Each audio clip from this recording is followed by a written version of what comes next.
bapak sekalian, di dalam Islam yang kita kenal sebenarnya ridho birridho. Itu pun sebenarnya idiomatik yang paling ada di dalam Al-Quran itu radiyatan mardiyah.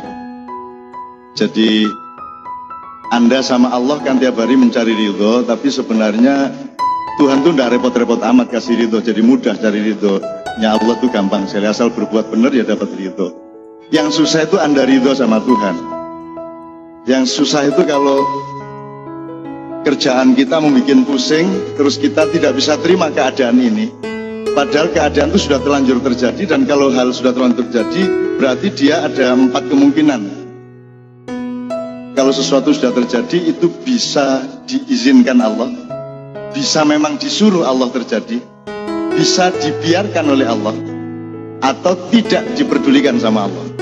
Nah, mudah-mudahan Anda semua ini seluruh pekerjaan, bukan borongan Pak ya, pekerjaan apa tadi? Kontraktor tadi, itu mudah-mudahan perintah Allah. Jadi kalau dapat proyek itu perintah Allah. Kalau hanya diizinkan Allah, Allah itu sebatas mengizinkan, tapi dia tidak punya kewajiban melindungi Anda. Tapi kalau itu perintah Allah, berarti Allah bertanggung jawab untuk melindungi Anda. Itu loh. Jadi kalau upama terpaksa nyogok, itu Allah ikut memberi ilham kepada yang memeras Anda. Itu kan?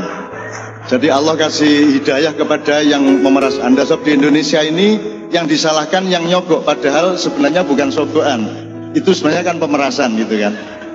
Hakikatnya pemerasan, syariatnya sogokan. Nah, orang Indonesia itu lebih berpihak kepada syariat daripada kepada hakikat. Jadi selalu kasusnya di pengadilan itu nyogok, nyuap. Padahal sebenarnya bukan nyuap itu.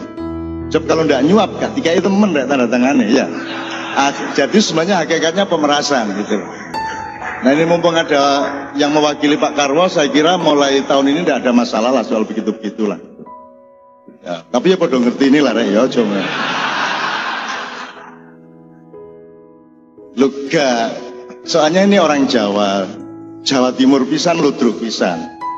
Jawa tok wis nyanyelno, Jawa Timur pisan, ludrukan pisan wis nyanyelno pol wis. Mulane Gus Dur iku sampai saiki karo Gusti Allah gak diurus, jarno wis.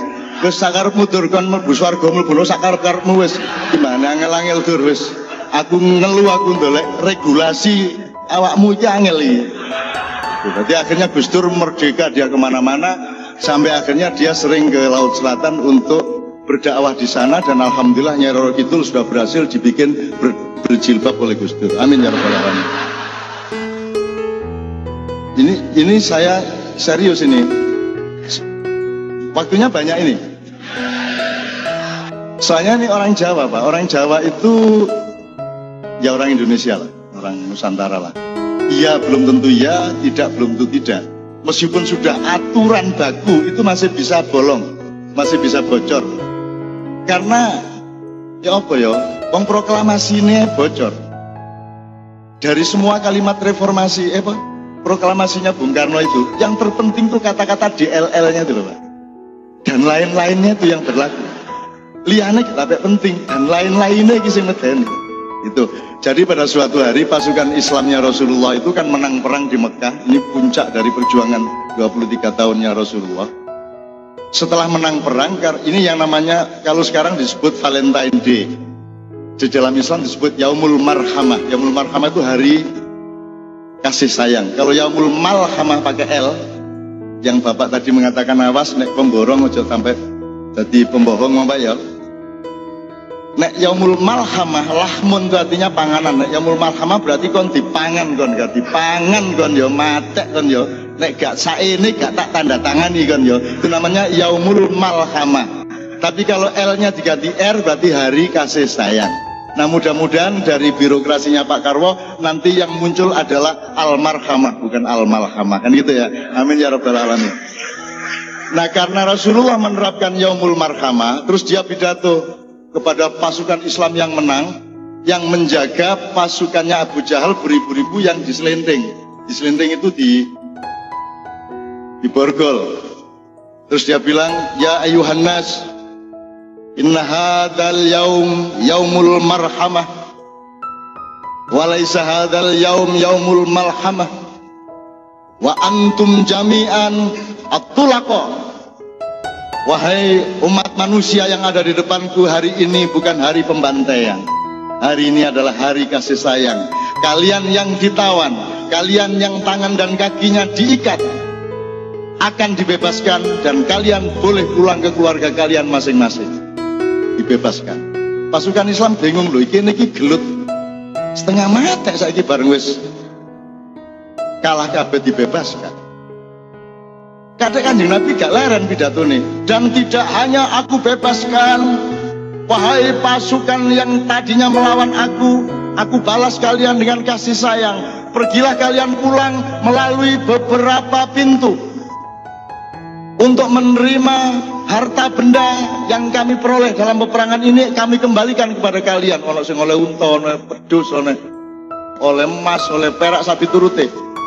Jadi akhirnya pasukan Islam sibuk melepaskan musuhnya dan bagiin harta benda. Pasukan Islamnya gak oleh apa-apa. Demo. Lu kok ngono Pak, keputusan MK ngono, demo akhirnya. Apa hubungannya karo MK? Sebagai sak pecorot-pecorotnya cangkem gue. Ya Rasulullah, bagaimana ini kok kami yang menang perang tidak mendapatkan apa-apa, yang kalah perang malah dibebaskan dan mendapat harta benda? Singkat kata Rasulullah, kumpul sini semua kalian. Kalian berapa lama bersama aku? Sudah bertahun-tahun ya Rasulullah. Menurut kalian aku, Nabimu Muhammad, mencintai kalian atau tidak?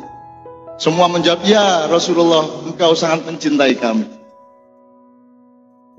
Oke, kata Rasulullah, kalau begitu silakan pilih. Kalian memilih pulang dari sini dengan harta benda, onta, emas, dan sebagainya, ataukah pulang dari sini membawa cintaku kepada kalian? Wah, wong Arab nangis.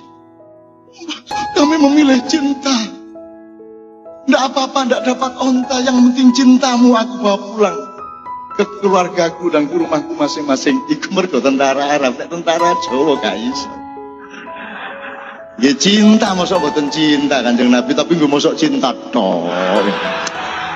Alang nggih wedhus-wedhus ngoten lho lah.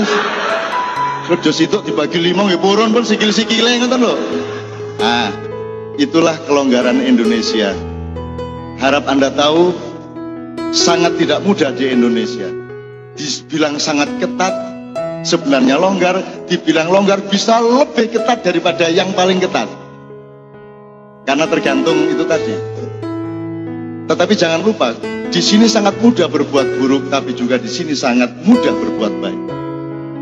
Acara seperti ini di Korea ndak bisa, di Jepang ndak bisa. Pengajian, sampean bikin pengajian di Kuala Lumpur, tangkep polisi sampean. Nang ndek kene masih ndek dalan Pak ditutup, ndek doli kula niki ping pira nang doli tutup. Gak ono masalah. Sampai jam 3 esuk gak ono masalah Indonesia. Di luar negeri po, masih di Malaysia, di Amerika, di Eropa, nggak pengajian 9:30 ditangkap polisi. Soalnya suaranya ganggu tonggo sapi turun, dek kene gak masalah Pak, gak masalah.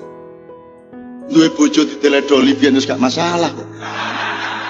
Sore terno isu disusul lah kan, gak masalah. Jadi begitu longgarnya Indonesia, tapi teman-teman Gapensi jangan lupa, begitu longgarnya di Indonesia juga untuk berbuat baik.